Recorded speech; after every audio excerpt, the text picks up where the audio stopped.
In the sterile corridors of Seoul's most prestigious medical center, a brilliant young surgeon was about to collapse under the crushing weight of her own ambition. What started as another grueling 15-hour shift took a shocking turn when she came face to face with her own mortality. Dr. Hana Lee wasn't your typical overworked resident. For 8 relentless years, she had spent her life climbing the medical hierarchy. Known for her exceptional cardiovascular surgical skills, an unwavering dedication that came at the cost of everything meaningful in her existence. When she encountered the blinding fluorescent light spinning above her exhausted face, she had no idea she was walking into a second chance that would defy all logic. Hannah's tragic death in that operating room that would lead to an impossible rebirth into her 20-year-old body. Armed with the devastating knowledge of what her future held, what began as a brilliant surgeon's pursuit of professional excellence would become a revolutionary transformation of an entire healthcare system. The medical establishment of Korea would never be the same after she chose love over loneliness, collaboration over competition, and healing over the self-destructive. Martyrdom that had claimed her previous life, now, with the wisdom of her past mistakes and the courage to rewrite her destiny, Dr. Wu. Hana Lee must navigate the treacherous waters of family dynasties, corporate medical empires, and her own heart to create a legacy that honors both individual fulfillment and collective healing, proving that sometimes the greatest surgery is the one performed on your own soul. Before we jump back in, tell us where you're tuning in from. If this story touches you, make sure you're subscribed, because tomorrow I've saved something extra special for you. Dr. Hana Lee's final memory before the accident was the blinding fluorescent lights of the operating room ceiling spinning above her exhausted face as she collapsed during what should have been her 15th consecutive hour of surgery that day, but instead became the moment when her overworked 20-year-old body finally surrendered to the crushing weight of medical school debt totaling $340,000. That demanded grueling work schedules to maintain minimum payments while her personal life disintegrated around her, leaving behind nothing but empty relationships. In a studio apartment she barely saw, except to collapse into bed for 3 hours before returning to the hospital where her reputation as the most promising cardiovascular surgeon in Seoul's most prestigious medical center masked the reality that she was slowly dying inside from the relentless pressure to prove herself worthy of the opportunities that came at the cost of everything else that might have made life meaningful. The awakening came with jarring suddenness as 20-year-old Lapota upright in her childhood bedroom, surrounded by medical textbooks from her undergraduate studies and the familiar scent of her mother's jasmine tea drifting through the thin walls of their modest apartment near Seoul National University, where she had spent countless nights studying for entrance exams that would determine her entire future, while dreaming of becoming the kind of doctor who could save lives and earn respect, but never imagining the price that success would demand in terms of personal happiness and emotional fulfillment that she now understood with devastating clarity. The disorientation of inhabiting her younger body, while retaining every memory of the next 8 years including her tragic end, created a psychological whiplash that left Hannah staring at her reflection in the small mirror above her desk, seeing the bright, eager eyes of her 20-year-old self while knowing exactly how those eyes would grow dim with exhaustion and cynicism as she climbed the professional ladder toward a success that ultimately felt hollow and meaningless when measured against the relationships she had sacrificed and the personal dreams she had abandoned in pursuit of external validation from colleagues who barely knew her as a person beyond her surgical skills and academic achievements. The realization that she had been granted an impossible second chance at life brought both overwhelming gratitude and paralyzing fear, as Hannah contemplated the weight of knowledge she now carried about the consequences of her previous choices, while wondering whether fate would allow her to change course or whether she was destined to repeat the same mistakes that had led to her premature death in an operating room, surrounded by colleagues who respected her professional abilities, but had never truly known her as a human being, struggling with loneliness and self-doubt beneath her confident exterior. Her first conversation with Sue Young, her childhood friend who worked as a nurse at Seoul General Hospital, revealed the stark contrast between her friend's optimistic outlook on their shared future in medicine and Hana's newfound understanding of the emotional toll that awaited them both if they continued down the traditional path of prioritizing career advancement over personal well-being and meaningful relationships that could provide the emotional support necessary for sustaining a lifetime of caring for others while maintaining their own psychological health and spiritual balance. The decision to approach her second chance differently came gradually as Hana spent sleepless nights, weighing her options while recognizing that her knowledge of future events and medical developments could provide significant advantages in building a successful career, but also understanding that true success might require redefining her goals to include personal happiness and emotional fulfillment alongside professional achievement in ways that her previous life had never allowed her to explore or prioritize. The transformation from hospital surgeon to private practice physician represented more than just a career change for Hana Lee, as she established her small clinic in a quiet neighborhood of Gangnam, where she could focus on providing compassionate, individualized care to patients who needed more than the rushed consultations and impersonal treatment protocols that characterized modern hospital medicine, with its emphasis on efficiency and profit margins over the kind of meaningful doctor-patient relationships that had originally inspired her to pursue medicine before the pressures of medical school and residency training had gradually eroded her idealistic vision of healing as both art and science. Her first patient, an elderly woman named Mrs. Park, who suffered from chronic heart problems that had been inadequately addressed by the overwhelmed cardiology department at Seoul National University Hospital, became a testament to Hana's new approach when the woman's condition improved dramatically under Hana's careful attention to both her physical symptoms and emotional needs, including the anxiety and depression that had developed alongside her cardiac issues, but had been dismissed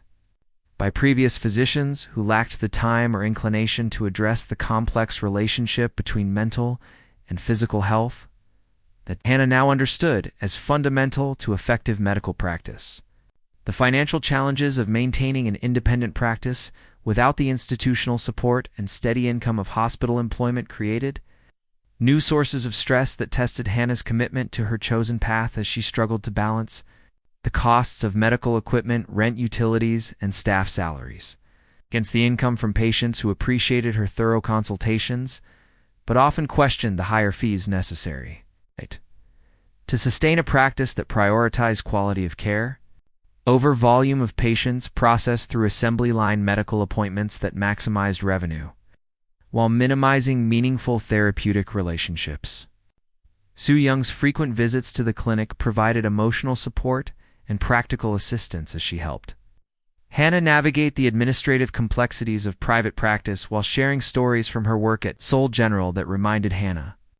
of the institutional pressures and ethical compromises that had contributed to her previous life's tragic outcome, including the pressure to discharge patients prematurely to maintain bed turnover rates and the expectation that nurses and doctors would work extended shifts that compromised their judgment and increased the risk of medical errors that could harm both patients and healthcare providers. The reconnection with Dr. Kim Jae-won, her former mentor, who remained unaware of her rebirth and the knowledge she carried from their previous relationship, created complex emotional dynamics as Hana struggled to maintain appropriate professional boundaries while drawing upon insights from their future interactions to avoid the conflicts and misunderstandings that had previously damaged their working relationship and contributed to the competitive atmosphere that had made her hospital experience increasingly toxic and emotionally draining. The gradual development of her reputation as a physician who combined exceptional technical skills with genuine empathy and adequate time for thorough patient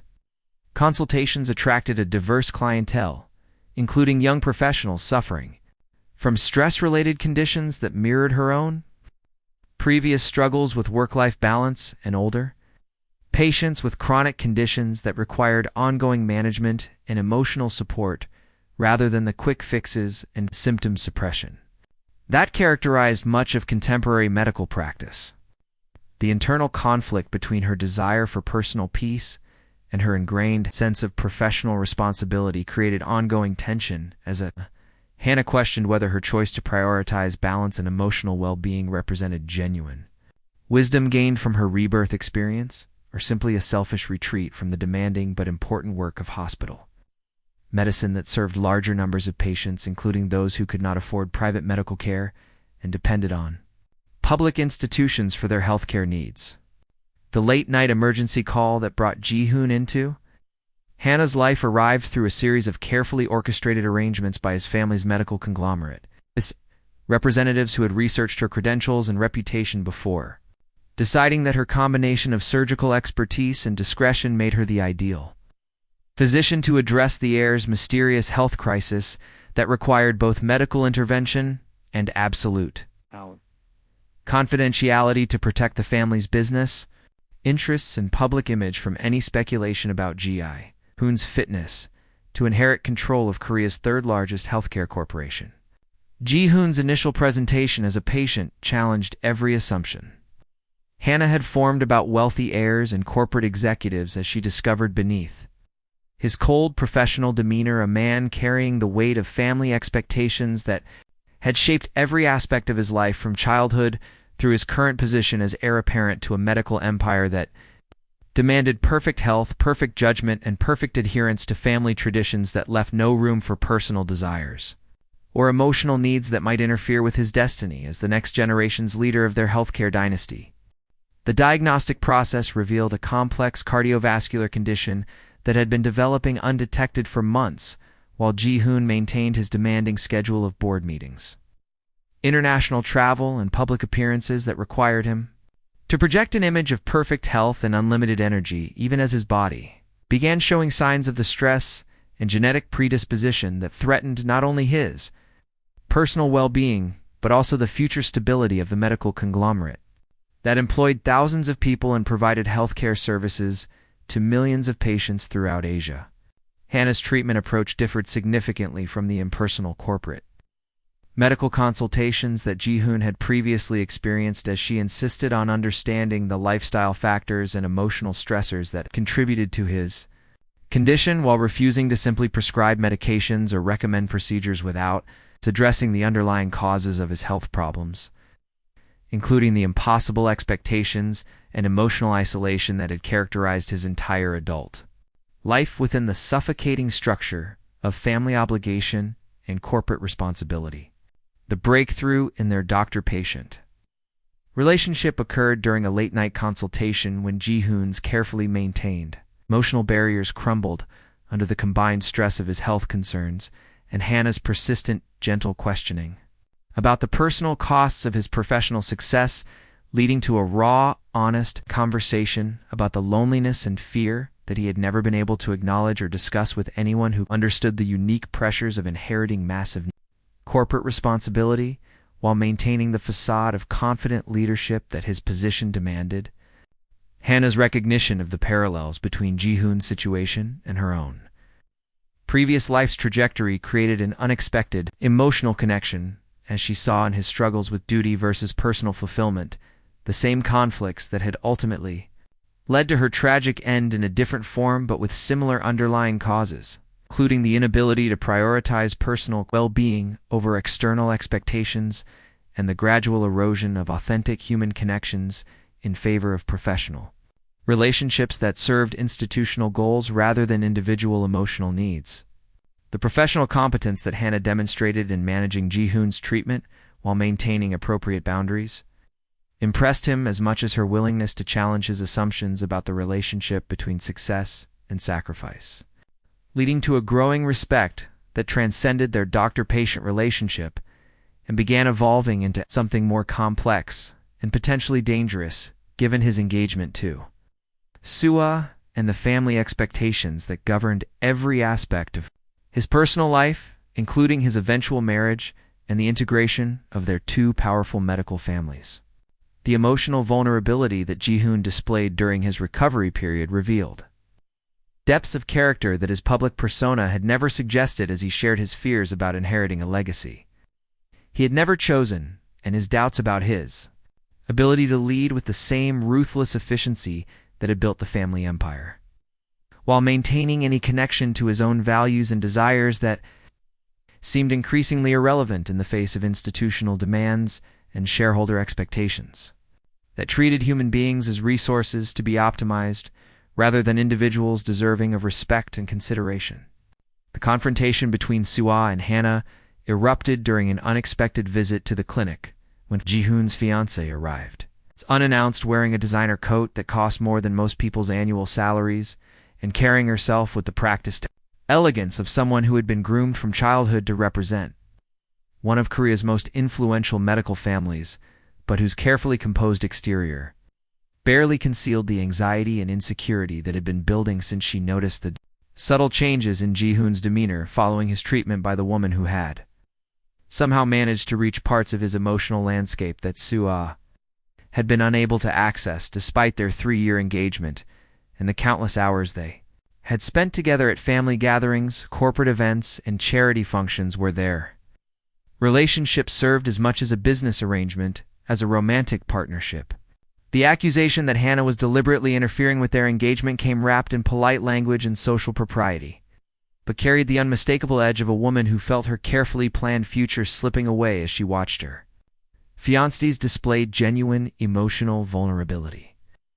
with his physician in ways that their own relationship had never inspired, despite all the advantages of shared background, social status, and family approval that should have created the foundation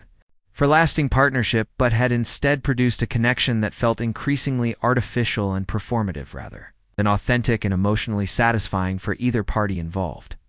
Soo-ah's revelation of her own insecurities about her role in the family dynasty emerged during their heated discussion, as she admitted that her engagement to Ji-hoon represented not just personal happiness, but also her only path to maintaining relevance and security within the complex web of corporate alliances and family politics that governed the medical conglomerate, where women were expected to contribute through strategic marriages and social connections rather than direct professional achievement, despite her own medical degree and qualifications that had been consistently overlooked in favor of her value as a diplomatic asset and symbol of family unity. The unexpected moment of vulnerability when Soo-ah broke down and confessed her fears about becoming irrelevant if Ji-hoon no longer needed or wanted their engagement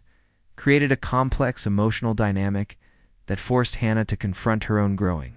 feelings for her patient while recognizing the genuine pain and fear that motivated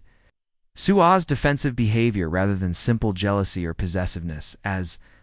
Hana had initially assumed based on her previous life's limited interactions with women who seemed to have everything that Hana had sacrificed in pursuit of professional success.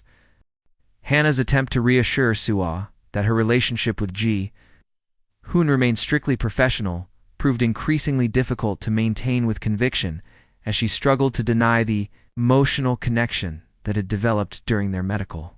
consultations and the growing recognition that Ji-hoon's trust and vulnerability had awakened feelings in her that went far beyond the compassionate concern appropriate for a physician treating a patient with complex health and emotional needs that required ongoing care and support. The revelation that Soo-ah possessed her own medical training and had originally aspired to practice independently before family pressure redirected her toward marriage and social responsibilities created an unexpected common ground between the two women as they recognized similar struggles with the expectations and limitations posed by their society's assumptions about women's roles in medicine and business, despite their individual capabilities and professional qualifications that had been overshadowed by considerations of family reputation and social status. The growing awareness that Ji-hoon's emotional distance from his fiancée stemmed not from lack of affection, but from his inability to show vulnerability within their highly scrutinized relationship where every interaction was evaluated for its impact on family business interests and public perception created a new understanding of the constraints that governed all their lives and the ways that institutional expectations could corrupt even the most intimate personal relationships by subordinating individual emotional needs to corporate and family goals. Soo-ah's gradual recognition that her rivalry with Hana masked deeper questions about her own identity and autonomy led to a series of conversations that revealed her intelligence, analytical abilities, and suppressed ambitions that had been carefully hidden beneath her role as the perfect corporate heir's perfect fiancé. but which now emerged as she began questioning whether her current path represented genuine personal choice or simply compliance with expectations that had never taken her individual desires and capabilities into serious consideration. The emotional complexity of their evolving relationship challenged Hana's assumptions about wealthy, privileged women like Sua, while forcing her to acknowledge that her own judgments had been influenced by the class resentment and professional insecurities that had shaped her previous life's worldview and prevented her from recognizing the common struggles that united women across different social backgrounds. When they tried to balance personal fulfillment with family obligations and societal expectations that often conflicted with their individual goals and values. The emergency that would test Hana's commitment to balanced living arrived at 3 a.m. through a frantic phone call from Seoul General Hospital, where a construction worker named Park Minwoo had been brought in after a workplace accident that had caused massive internal bleeding and cardiac trauma, requiring immediate surgical intervention by someone with Hana's specialized cardiovascular expertise. But the hospital's own surgical team was overwhelmed with multiple emergency cases from a bus accident that had occurred simultaneously, creating an impossible situation where the patient's survival depended on Hana's willingness to abandon her principles about work-life balance and throw herself back into the high-pressure emergency medicine that had ultimately killed her in her previous life. The moral conflict that raged in Hana's mind during the drive to the hospital encompassed not only her personal fears about returning to the exhausting demands of trauma surgery, but also her growing understanding that some situations required sacrificing individual well-being for the greater good, and that her commitment to balanced living could not be allowed to become an excuse for avoiding the difficult, demanding work that sometimes defined the difference between life and death. For patients who had no other options for receiving the specialized care that could save their lives, the surgical procedure that followed tested every aspect of Hana's technical skills and emotional resilience as she worked for 7 consecutive hours to repair the extensive cardiac damage while simultaneously managing complications that arose throughout the operation, including moments when the patient's vital signs became so unstable that the entire surgical team questioned whether their efforts were futile and whether they should focus their limited resources on patients with better chances of survival rather than continuing to fight for someone whose injuries appeared beyond the scope of current medical intervention. The psychological toll of the marathon surgery became evident as Hana felt her body responding to the familiar stress patterns that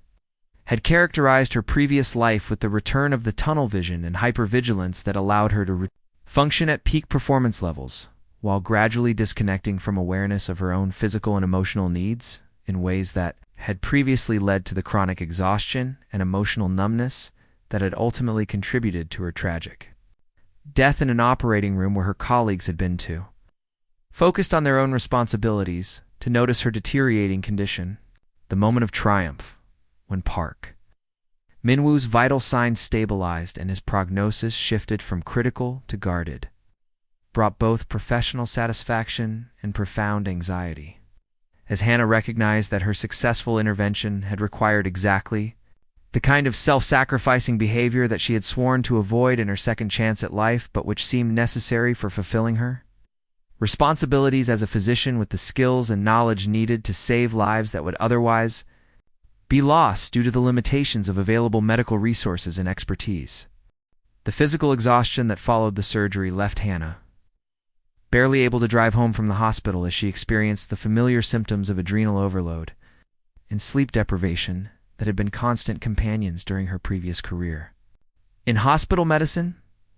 but which felt even more threatening now that she understood their long-term consequences and the ways that repeated exposure to extreme stress could gradually erode both physical health and emotional stability, until the physician became as much a casualty of the medical system as the patient they were trying to help. The internal questioning that consumed Hana during the days following the surgery focused on whether her decision to intervene represented genuine moral growth and selfless service, or simply a regression to the self-destructive patterns that had defined her previous life, disguised as noble sacrifice that allowed her to avoid confronting the uncomfortable reality that true balance might require accepting that she could not save everyone and that some patients might die while she maintained the boundaries necessary for her own survival and long-term effectiveness as a healer. The conversation with Su Young about the ethical implications of her decision revealed the complexity of medical practice in a society where individual physicians were expected to sacrifice their personal well-being for patient care, while the institutional structures that employed them failed to provide adequate support resources or staffing levels that would make such sacrifice unnecessary, and where the hero narrative of medical dedication masked systemic problems that turned healthcare workers into martyrs, rather than addressing the root causes of medical emergencies and resource shortages. The recognition that her selfless decision had potentially saved Park Min-woo's life while simultaneously threatening her own commitment to balanced living created a philosophical crisis that forced Hana to reconsider whether her rebirth had truly provided her with the wisdom needed to navigate the moral complexities of medical practice, or whether she was still trapped in the same impossible choices between personal survival and professional duty that had defined her previous existence.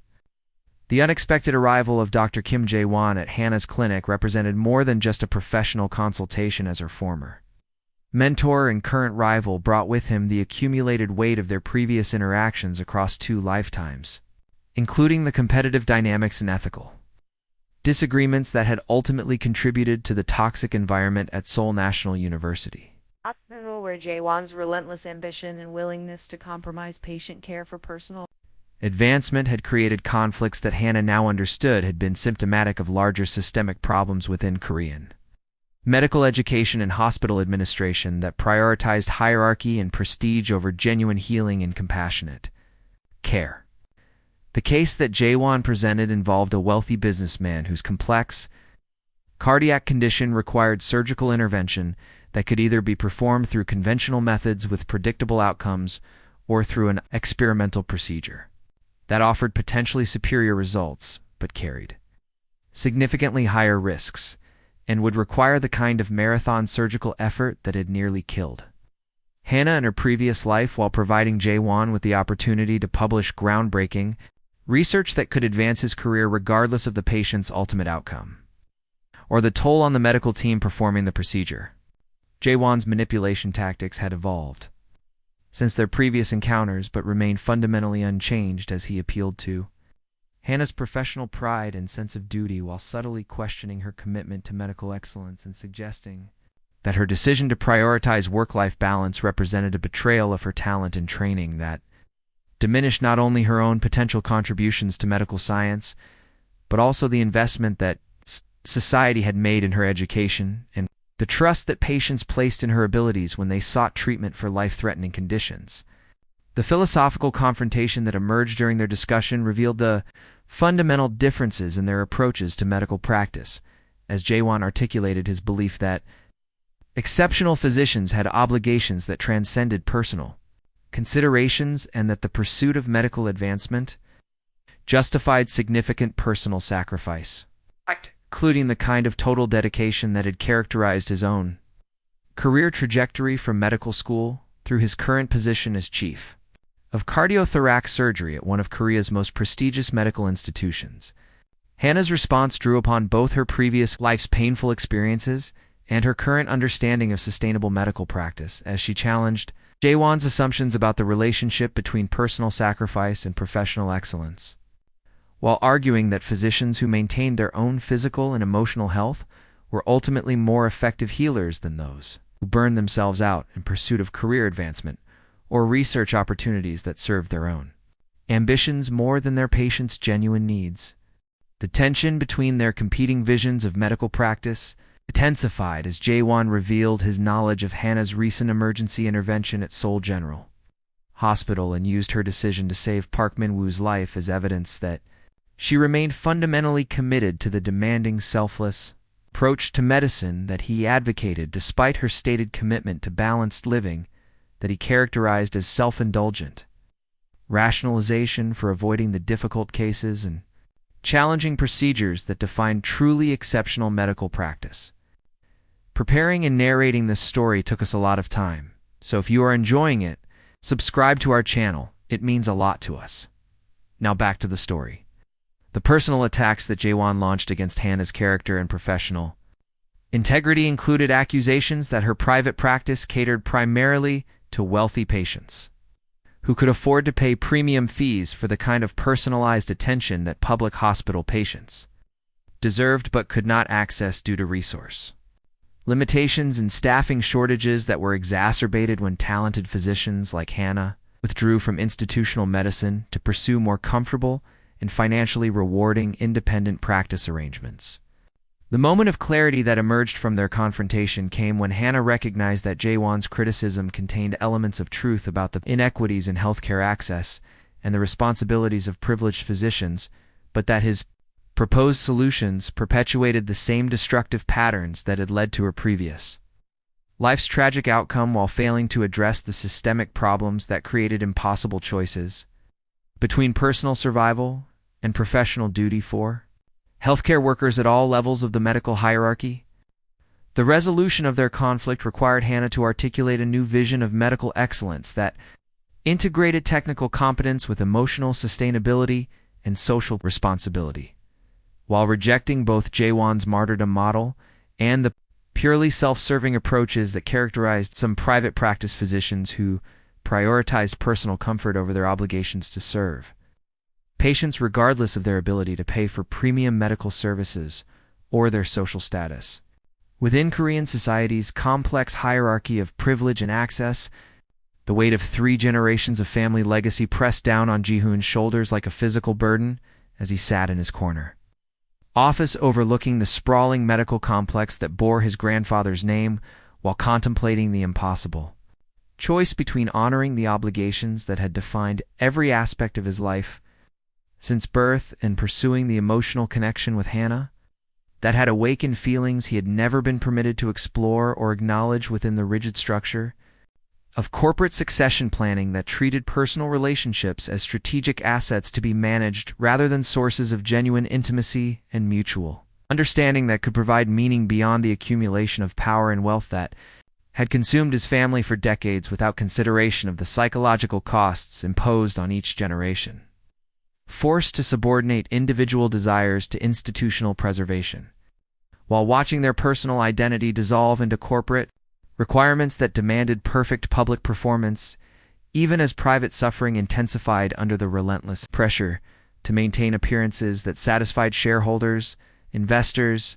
and the medical establishment that viewed their family as symbols of successful healthcare entrepreneurship rather than human beings.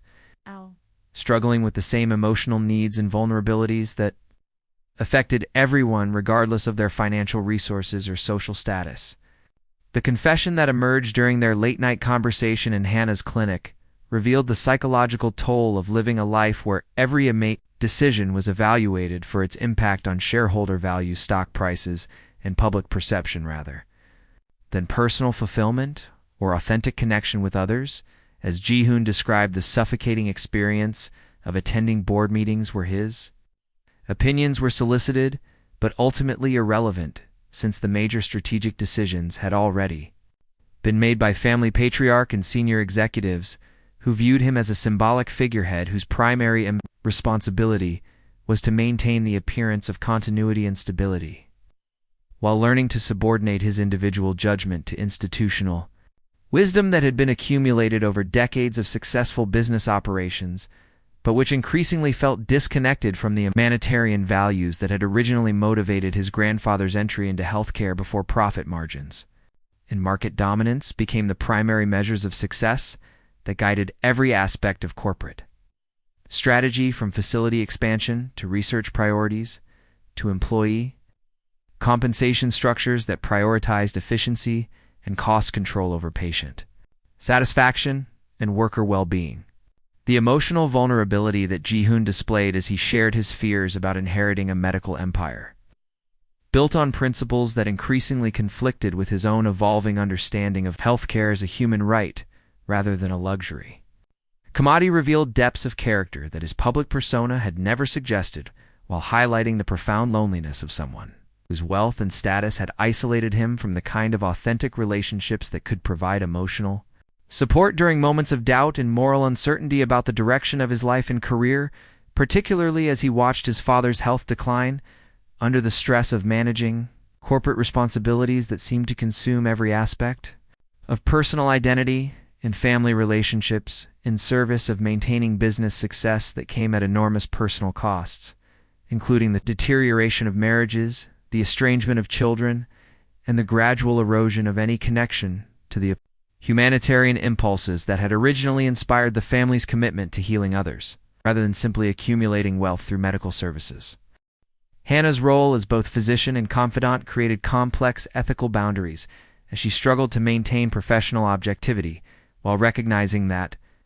Ji-hoon's emotional health was inextricably linked to his physical condition and that his cardiovascular problems might be symptoms of the chronic stress caused by living a life that denied his authentic self in favor of meeting external expectations that had been imposed without consideration of his individual temperament, personality,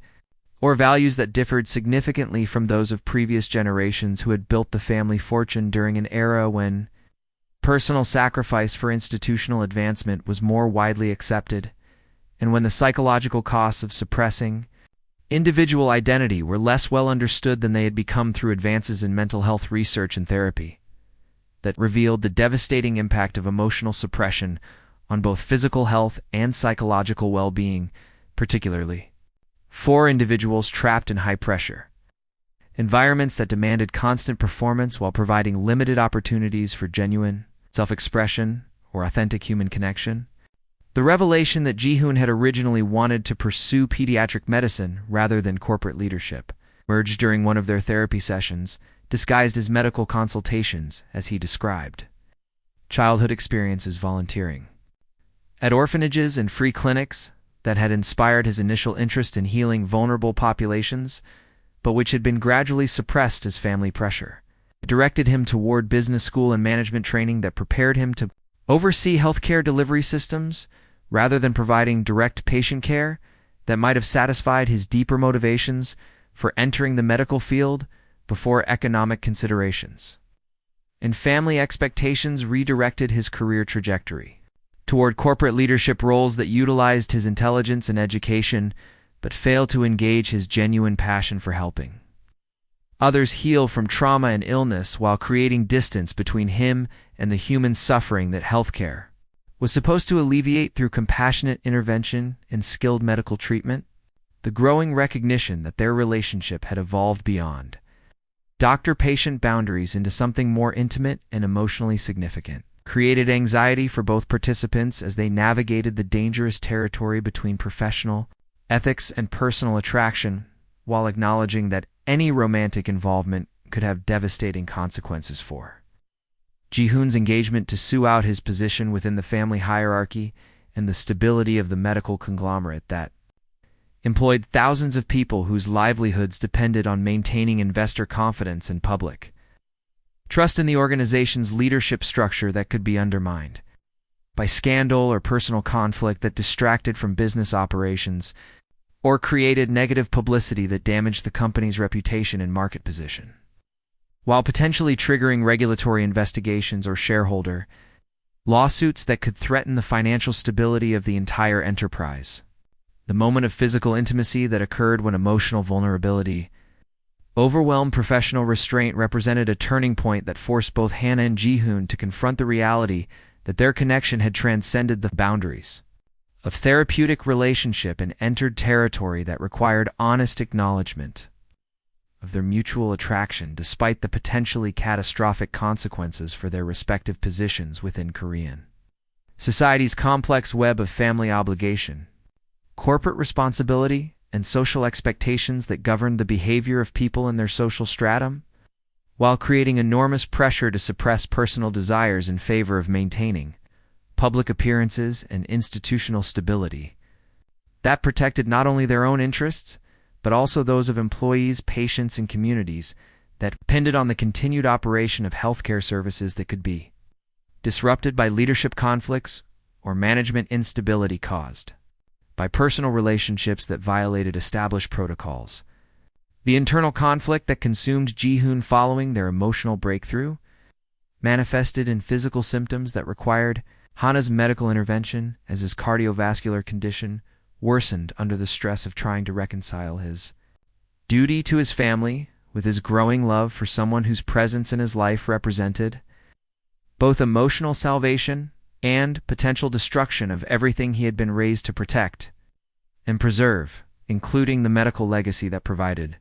healthcare services to millions of people throughout Asia, while generating the economic resources that supported numerous charitable initiatives and research programs that advanced medical science and improved patient outcomes across multiple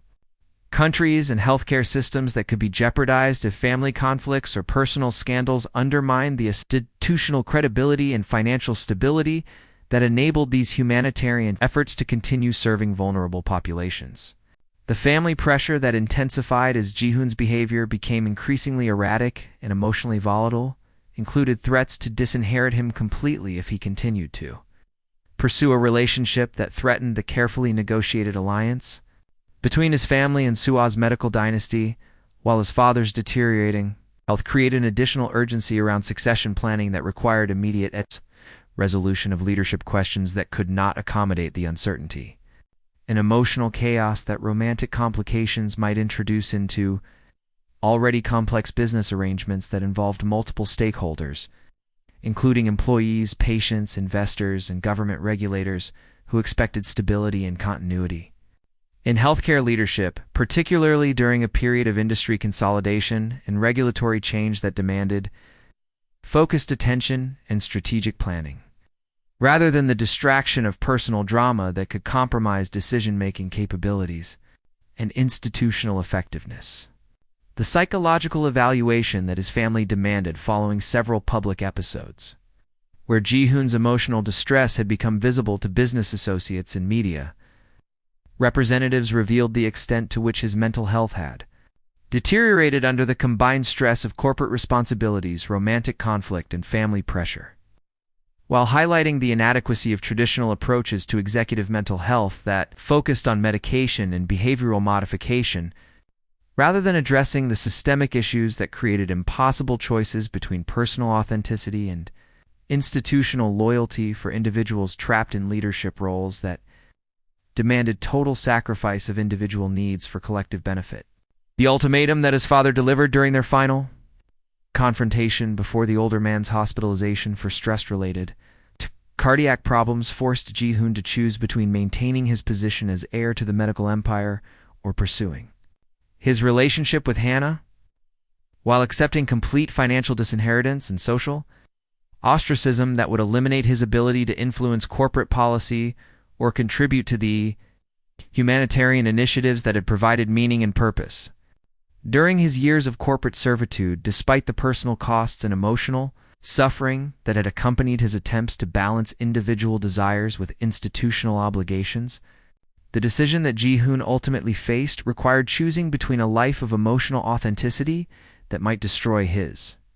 family's business empire and a continuation of the predetermined path that would preserve institutional stability, while condemning him to a lifetime of suppressing his genuine feelings and living according to expectations that had been established by previous generations, who could not have anticipated the psychological costs of maintaining corporate dynasties. In an era where individual fulfillment and authentic relationships are increasingly valued over traditional measures of success and social status that prioritized institutional preservation over personal happiness and mental health while failing to recognize that sustainable leadership required emotional well-being and authentic human connection rather than the self-destructive martyrdom that had characterized previous generations of family leaders. The transformation of Sue from dutiful heirs, fiancée, into an independent woman with her own aspirations began with small acts of rebellion that gradually escalated into fundamental questioning of the assumptions that had governed her entire adult life, including the expectation that her primary contribution to the family medical empire would be through marriage and social connections rather than the application of her considerable intelligence, analytical abilities, and medical training. That had been consistently undervalued by family members who viewed her advanced degrees as ornamental accomplishments rather than as qualifications for meaningful participation in corporate decision-making processes that shaped healthcare policy and resource allocation decisions affecting millions of patients throughout Korea's complex medical system, while her own insights and expertise were dismissed or ignored, despite their potential to improve patient outcomes and organizational effectiveness through innovative approaches to healthcare delivery and community engagement, the confrontation with her own family's board of directors occurred during a quarterly meeting where Sua violated decades of precedent by challenging their decision to close a community clinic that served low-income patients in favor of expanding their cosmetic surgery division that generated higher profit margins, but failed to address the healthcare needs of vulnerable populations that had originally inspired the family's entry into medical practice before financial considerations became the primary factor determining strategic priorities and resource allocation decisions that increasingly favored profitable procedures over essential services that provided limited revenue despite their critical importance for public health and community well-being, particularly in underserved neighborhoods where access to quality healthcare remained limited by economic barriers and geographical constraints that prevented many patients from receiving timely treatment for conditions that could be effectively managed with early intervention. The awakening to her own potential for leadership and independent thought emerged through conversations with Hana that revealed alternative approaches to medical practice and business, management that prioritized patient outcomes and community, health over shareholder profits while maintaining financial sustainability, through efficiency innovations and strategic partnerships rather than the aggressive expansion and market dominant strategies that had characterized her family's approach to building their medical conglomerate at the expense of smaller competitors and community-based healthcare providers who struggled to compete with large corporate entities that could subsidize unprofitable services through revenue from lucrative specialized procedures while using their market power to eliminate competition and consolidate control over healthcare delivery systems that serve diverse populations with varying needs and resources. The personal revelation that her engagement to Ji-hoon had been as much a business arrangement as a romantic partnership came through observing his emotional transformation during his treatment by Hana and recognizing that their relationship had never generated the kind of authentic intimacy and mutual vulnerability that she witnessed between Ji-hoon and his physician, despite the years they had spent together attending social events, family gatherings, and corporate functions where their interactions followed predetermined scripts designed to reinforce their public image as the perfect couple destined to merge two powerful medical dynasties while hiding the emotional distance and lack of genuine connection that characterized their private relationship and prevented either of them from experiencing the kind of deep emotional bond that could sustain a marriage through the sedia challenges and pressures that would accompany their combined leadership of Korea's largest healthcare conglomerate. The decision to pursue her own medical career rather than accepting the passive role of corporate wife required Sua to confront her family's resistance to change and their investment in maintaining traditional gender roles that had served their business interests, but limited her opportunities for professional development and meaningful contribution to the healthcare innovations that could address Korea's evolving medical needs, including the growing demand for preventive care, mental health services, and community-based treatment programs that addressed social determinants of health while integrating traditional healing practices with modern medical technology and evidence-based treatment protocols that could improve patient outcomes while reducing overall healthcare costs. Through early intervention and comprehensive care coordination that addressed multiple aspects of patient health and well-being, the friendship that developed between Sua and Hana represented an unexpected source of support and inspiration as they discovered shared values and complementary skills that could be combined to create new models of healthcare delivery that integrated medical excellence with social responsibility, while maintaining the financial viability necessary for sustainable operations in Korea's competitive healthcare market, where traditional approaches to patient care were being challenged by technological advances in changing demographic patterns that required innovative responses to emerging health challenges, including aging populations, chronic disease management, and mental health epidemics that existing healthcare systems were inadequately equipped to address through conventional treatment. modalities and organizational structures that had been designed for different patient populations and disease patterns. The professional partnership that Suwa proposed to Hana involved establishing a network of community clinics that would provide comprehensive healthcare services to underserved populations while training medical students and residents in approaches to medicine that emphasized prevention, early intervention, and treatment of whole persons, rather than isolated symptoms or organ systems that could be addressed through specialized procedures that generated higher revenues but failed to address underlying causes of disease and disability that were often rooted in social, economic, and environmental factors that traditional medical education ignored or minimized. Despite their fundamental importance for understanding and treating the complex health challenges facing modern populations, particularly those affected by poverty, discrimination, and social marginalization, that created barriers to healthcare access and contributed to health disparities. The family resistance that Suwa encountered when she announced her intention to pursue independent medical practice rather than marriage to Ji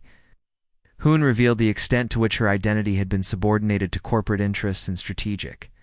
planning that treated her as an asset to be deployed rather than an individual with her own aspirations, talents, and potential contributions to advancing medical science and improving patient outcomes through innovative approaches to healthcare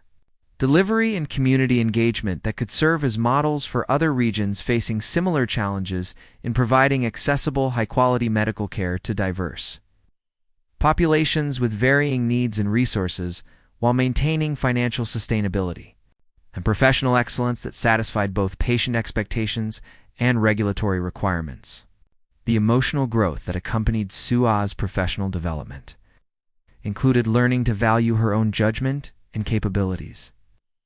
rather than seeking constant validation from family members and social circles that had conditioned her to measure success through others' approval rather than personal satisfaction and meaningful work that aligned with her values, and utilized her skills in ways that generated positive impact on patient health and community well-being while creating opportunities for continuous learning and professional development that had been absent from her previous role as a decorative addition to corporate leadership structures that valued her primarily for her social connections and public image rather than her intellectual capabilities and professional competence. The financial independence that Suwa achieved through her medical practice and consulting work provided the economic security necessary for making autonomous decisions about her personal and professional life without relying on family support. That came with expectations and obligations that had previously constrained her choices and limited her ability to pursue activities or relationships that conflicted with family business interests or social expectations that prioritized institutional preservation over individual fulfillment and authentic self-expression that had become increasingly important to her. As she discovered her own capacity for leadership innovation and meaningful contribution to healthcare, advancement through research, clinical practice, and community engagement that addressed health disparities and improved access to quality medical care for vulnerable populations. The research initiatives that Suwa launched focused on social determinants of health and their impact on patient outcomes, particularly among communities affected by poverty, discrimination, and environmental hazards that contributed to higher rates of chronic disease, mental health problems, and premature mortality. While traditional medical interventions failed to address the root causes of these health disparities, which required coordinated approaches that involved housing assistance, nutrition programs, educational initiatives, and economic development strategies that could improve overall community health while reducing healthcare costs through prevention and early intervention rather than expensive emergency treatments and chronic disease management that consumed enormous resources while providing limited improvement in patient quality of life. The international recognition that Suwa's work received through publication in prestigious medical journals and presentation at global health conferences established her reputation as an innovative leader in community health and social medicine, while providing opportunities for collaboration with researchers and practitioners from other countries who were developing similar approaches to addressing health inequities and improving healthcare access for marginalized populations through community-based interventions and policy reforms that challenged traditional assumptions about medical practice and healthcare delivery systems. The medical crisis that would test every aspect of Hana's evolved philosophy and professional capabilities arrived in the form of a multiple casualty event at a chemical manufacturing plant where an explosion had created a complex emergency requiring immediate triage decisions about which patients could be saved with available resources and which might have to be sacrificed due to the limitations of medical technology and the impossible mathematics of emergency medicine, where the number of critical patients exceeded the capacity of available surgical teams. Operating rooms and intensive care units throughout Seoul's hospital system, creating a scenario that forced healthcare providers to make life and death decisions based on probability, calculations, and resource allocation strategies, rather than the humanitarian ideal of saving every life, regardless of the costs or challenges involved, while simultaneously managing the emotional trauma of watching preventable deaths occur due to systemic inadequacies that had been ignored or minimized by hospital administrators and government officials, who prioritized cost containment over emergency preparedness. The impossible choice that confronted Hana involved deciding between performing a high-profile surgery on the plant manager, whose injuries had attracted media attention and whose survival could secure her reputation as Seoul's premier emergency surgeon, or dedicating her skills to treating multiple workers, whose less glamorous but equally life-threatening injuries would require her to forego the career advancement opportunity while potentially saving more lives through efficient allocation of her expertise across a larger number of patients who lacked the social status and political connections that generated publicity for successful medical interventions, but whose families and communities depended on their survival for economic stability and emotional well-being that could be devastated by preventable deaths, while the wealthy executive's survival would primarily benefit his family's financial interests and the corporation's public image rather than addressing broader community needs or social justice concerns. The pressure from hospital administrators, medical colleagues, and media representatives to prioritize the high-profile case created ethical conflicts that echoed the competitive dynamics of her previous life while testing her commitment to treating all patients equally, regardless of their social status, economic resources, or potential value for advancing her professional reputation within Korea's hierarchical medical establishment, where successful treatment of influential patients could open doors to research opportunities, administrative positions, and consulting contracts with major healthcare corporations that offered financial security and professional prestige, but required compromising the egalitarian principles that had guided her rebirth and transformation, while perpetuating systemic inequities that denied quality healthcare to vulnerable populations most needed skilled medical intervention. The decision to treat the workers first, despite the professional costs, represented a fundamental rejection of the values that had driven her previous life's pursuit of success, while affirming her commitment to medical ethics and social justice that had emerged through her rebirth experience and her growing understanding that true healing required addressing systemic inequalities and institutional inequalities, biases that shaped access to healthcare resources and determined which lives were considered worthy of extraordinary medical intervention versus routine care that failed to recognize the inherent dignity and equal value of all patients, regardless of their economic status, political influence, or social connections, while challenging the medical establishment's complicity in maintaining social hierarchies that prioritized wealthy patients over working-class individuals whose contributions to society deserved equal recognition and medical care. The physical exhaustion that resulted from performing multiple consecutive surgeries while coordinating treatment for dozens of injured workers pushed Hana beyond the limits of human endurance and back into the dangerous territory of self-sacrifice that had characterized her previous life's approach to medical practice, but which now felt different because it was motivated by conscious choice, rather than unconscious compulsion to prove her worth through endless availability and willingness to subordinate personal needs to professional obligations that had ultimately led to her tragic death in an operating room where her colleagues had been too focused on their own responsibilities to notice her deteriorating condition, while the institutional culture that demanded superhuman performance from healthcare workers, continued to claim lives and destroy careers through unrealistic expectations and inadequate support systems. The criticism that followed her decision came from multiple sources, including medical colleagues, who questioned her judgment in passing up the high-profile case that could have advanced her career and enhanced the reputation of their institution, as well as business leaders who viewed her choice as evidence of poor strategic thinking that failed to consider the long-term implications of alienating influential patients who could provide funding for medical research and facility improvements that would benefit all patients, while her decision to prioritize working-class victims over wealthy executives was interpreted by some as political grandstanding that undermined professional neutrality and medical objectivity, while others recognized her actions as consistent with fundamental medical ethics that required treating patients based on medical need rather than social status or financial resources. The support that emerged from unexpected quarters included the families of the workers she had saved and community organizations that recognized her commitment to serving vulnerable populations rather than pursuing personal advancement through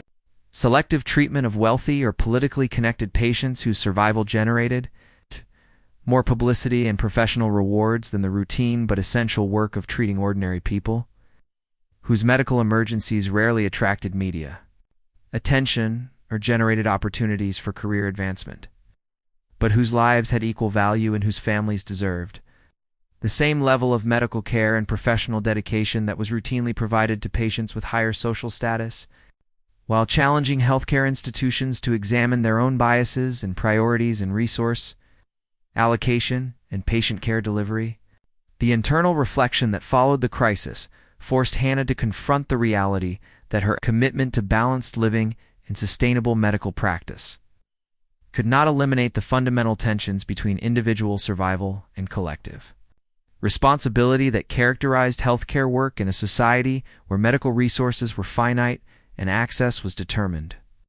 by complex interactions of economic, political, and social factors that privilege some patients over others regardless of the severity of their medical needs or the availability of treatments that could save their lives if applied, without regard to considerations of profit, potential publicity, value, or political influence, while forcing individual physicians to make impossible choices between personal well-being and professional duty that revealed the systemic failures that created these ethical dilemmas. The recognition that her choices had real consequences for other people's lives, including the families of patients she treated and the colleagues who worked alongside her during emergency situations, created a deeper understanding of the interconnected nature of medical practice and the ways that individual decisions about work-life balance and professional priorities could ripple outward to affect entire communities of patients, healthcare workers, and family members whose lives were shaped by the availability and quality of medical services that depended on the willingness of skilled physicians to sacrifice personal comfort and safety for the greater good while maintaining their own psychological and physical health sufficiently to provide effective care over extended periods without succumbing to the burnout and emotional exhaustion that had claimed so many healthcare workers, including her previous self. The media attention that followed her decision to prioritize working-class patients over the wealthy executive created both opportunities and challenges as journalists and activists praised her commitment to social justice, while corporate interests and medical establishment figures criticized her approach as unprofessional and politically motivated, while patients and families who benefited from her care provided testimonials about the quality and compassion of her treatment that contrasted sharply with their previous experiences in healthcare systems that treated them as second-class patients whose lives and suffering were less important than those of wealthy individuals who could afford premium medical services and private hospital accommodations. The long-term impact of her decision extended beyond the immediate crisis as other physicians began questioning their own priorities and approaches to patient care, while medical schools and professional organizations initiated discussions about healthcare equity and social responsibility that had been previously marginalized or ignored in favor of technical training and career advancement strategies that prepared doctors to succeed within existing systems rather than challenging those. systems to better serve all patients regardless of their ability to pay or their social status. The transformation that had begun with Hana's miraculous second chance at life reached its culmination. Seoul Community Health Center surrounded by colleagues, patients and community members who had witnessed her evolution from an ambitious hospital surgeon focused on personal achievement into a pioneering physician who had successfully integrated technical excellence with holistic healing approaches that addressed not only physical symptoms, but also the emotional, social, and economic factors that influenced patient outcomes in ways that traditional medical education had never adequately addressed or acknowledged as fundamental components of effective healthcare delivery, while simultaneously challenging the institutional structures that perpetuated health disparities and limited access to quality medical care for vulnerable populations who most needed comprehensive treatment and compassionate support during their healing journeys. The innovative medical practice that Hana had established with Sua's partnership represented a revolutionary approach to healthcare that combined state-of-the-art diagnostic equipment and surgical capabilities with comprehensive wellness programs, mental health services, and community outreach initiatives that addressed the root causes of disease and disability, rather than simply treating symptoms after they had already progressed to crisis levels requiring expensive emergency interventions that placed enormous burdens on both patients and the healthcare system as a whole, while failing to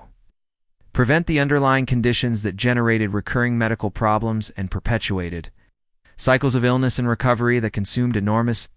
resources without addressing the social, environmental, and economic factors that contributed to poor health outcomes in underserved communities throughout Seoul and surrounding regions where poverty, discrimination, and environmental hazards created barriers to healthcare access that traditional medical institutions had failed to recognize or address through their standard treatment protocols. The recognition ceremony that brought together representatives from medical schools, government agencies, and international health organizations celebrated not only Hana's professional achievements but also her role in inspiring a new generation of physicians who viewed medicine as a calling that required balancing technical competence with emotional intelligence, social awareness, and personal sustainability that enabled healthcare providers to maintain their effectiveness over decades of service rather than burning out after a few years of unsustainable dedication that ultimately served neither patients nor providers, while perpetuating systemic problems that had plagued Korean medicine for generations, including the exploitation of medical residents and junior physicians who were expected to work impossible hours without adequate compensation or support while learning to practice medicine in environments that prioritized efficiency and profit over patient care and provider well-being. The personal relationships that had evolved throughout Hana's journey reflected the deeper themes of healing and growth that characterized her second chance at life as Hoon's decision to break with family tradition and pursue his own vision of ethical business leadership had created space for their romantic relationship to develop without the crushing weight of corporate expectations, while his transformation of the medical conglomerate into a more socially responsible organization had demonstrated that profitable healthcare businesses could prioritize patient welfare and community health without sacrificing financial sustainability or competitive advantages that had enabled them to invest in research facility improvements and employee benefits that attracted talented healthcare workers who shared their commitment to excellence and social responsibility rather than simply maximizing shareholder profits through cost-cutting measures that compromised patient care and worker satisfaction. The wedding that united Hana and Ji-hoon represented more than just personal happiness, as their marriage symbolized the possibility of integrating love with purpose, individual fulfillment with social responsibility, and traditional values with progressive innovation in ways that honored their respective histories while creating new possibilities for the future that neither could have achieved alone but which their partnership made possible through mutual support, encouragement, and shared commitment to using their privileges and capabilities in service of broader healing and transformation that extended beyond their personal relationship to encompass their professional work, community engagement, and advocacy for healthcare reform that challenged systemic inequities and promoted policies that improved access to quality medical care for all patients, regardless of their economic status, social background, or geographic location.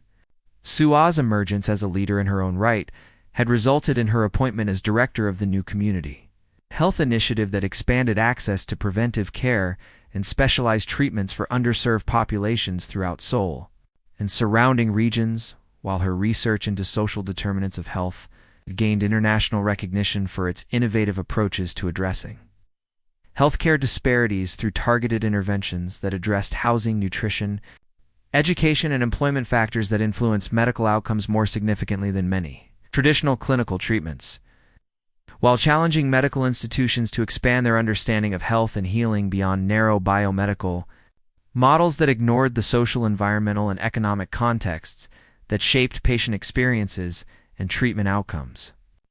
The mentorship program that Hana had established for young physicians created opportunities for medical students and residents to learn sustainable approaches to healthcare practice that emphasized work-life balance, professional ethics, and community engagement alongside technical skills and clinical knowledge, navigate the pressures and challenges of medical training without sacrificing their mental health or personal relationships too. The demands of an educational system that had traditionally glorified self-sacrifice and endless availability as virtues, rather than recognizing them as symptoms of dysfunctional institutional cultures that needed reform to protect both healthcare providers and the patients they served from the consequences of burnout, stress, and emotional exhaustion that compromise clinical judgment and treatment quality. The research initiatives that emerged from the community health center had generated evidence-based approaches to treating trauma, addiction, chronic disease, and mental health conditions through integrated care models that recognize the interconnected nature of physical and emotional well-being, while demonstrating that comprehensive treatment programs could achieve better patient outcomes at lower overall costs than fragmented specialty care that addressed isolated symptoms without considering the whole person or their social environment, while creating opportunities for interdisciplinary collaboration between physicians, nurses, social workers, therapists, and community health workers who brought diverse perspectives and skills to patient care that enriched treatment approaches and improved outcomes through coordinated comprehensive interventions. The international speaking engagements that brought Hana's work to global attention had inspired similar initiatives in other countries where healthcare systems were struggling with rising costs, declining access, and provider burnout that threatened the sustainability of medical care delivery, while highlighting the universal relevance of approaches that prioritized healing, relationships over technological interventions, and community health over individual profit maximization, while demonstrating that alternative models of healthcare delivery could succeed financially while maintaining high standards of medical excellence and patient satisfaction that exceeded those achieved by traditional institutional approaches that prioritized efficiency and revenue generation over patient well-being and provider satisfaction. The reflection that characterized Hana's current life revealed the profound transformation that her rebirth had made possible, as she recognized that her previous existence had been trapped in cycles of competition and self-destruction that served neither her own well-being nor the needs of the patients she had been trained to serve, while her second chance had enabled her to discover approaches to medicine and life that generated positive impacts for everyone involved, including herself, Ji-hoon-soo, and the thousands of patients who had benefited from their innovative healthcare models that integrated medical excellence with social responsibility, compassionate care, and sustainable practices that protected both providers and patients from the harmful effects of institutional cultures that demanded superhuman performance while providing inadequate support and recognition for the emotional labor that healthcare work required. The legacy that Hana was building through her work represented the ultimate fulfillment of her rebirth's promise, as she had successfully rewritten her fate by choosing love over loneliness, collaboration over competition, healing over harm, and balance over burnout, while creating sustainable systems that would continue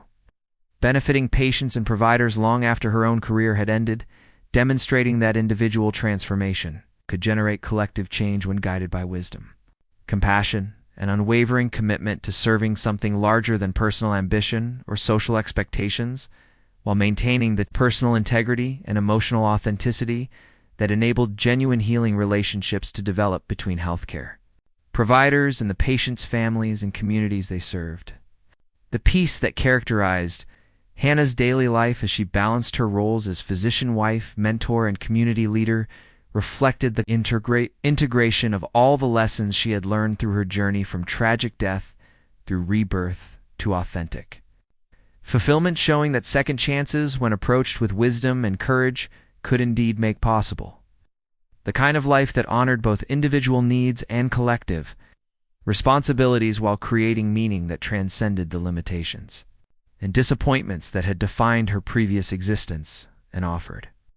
hope for others struggling with similar conflicts between personal desires and professional obligations that seemed irreconcilable within traditional institutional frameworks.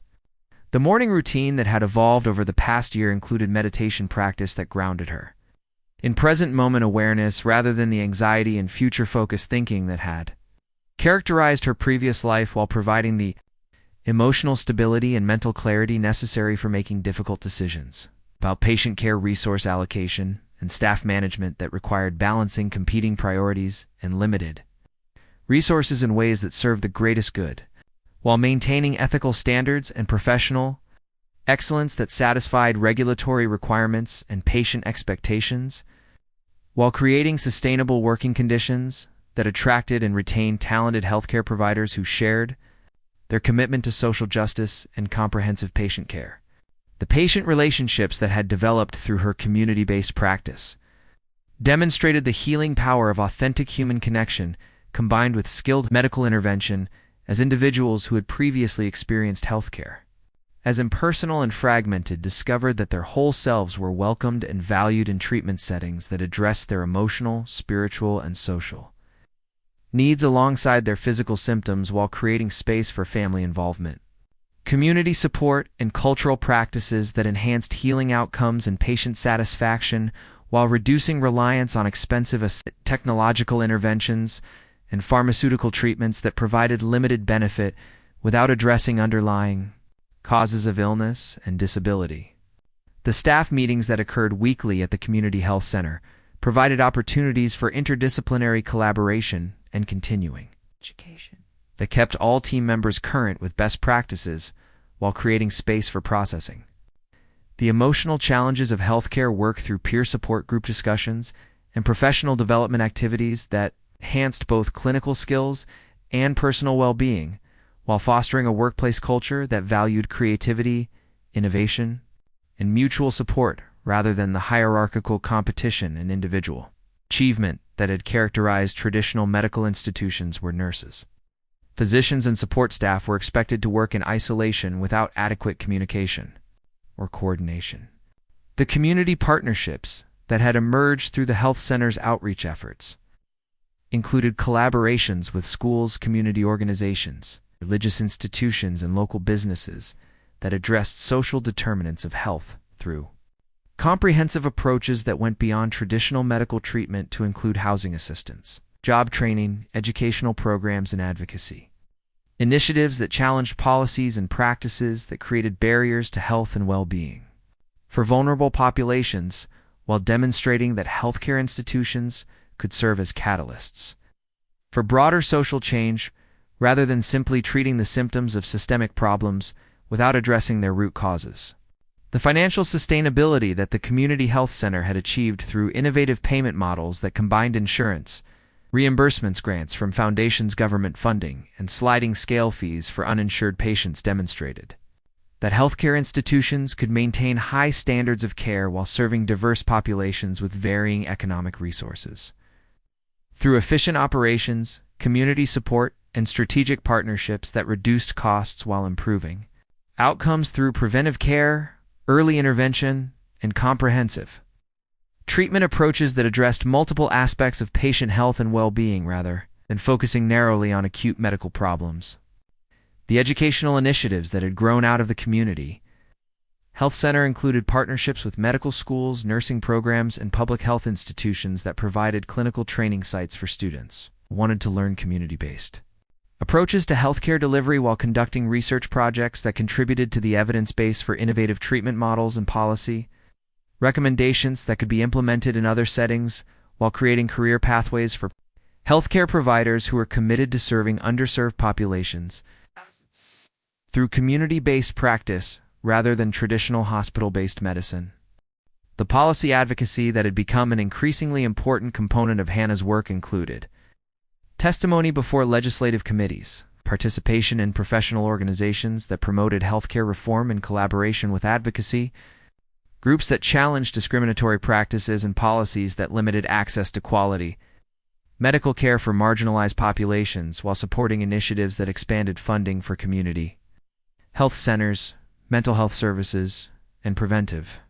care programs that addressed social determinants of health through comprehensive approaches that recognized the interconnected nature of individual and community well-being.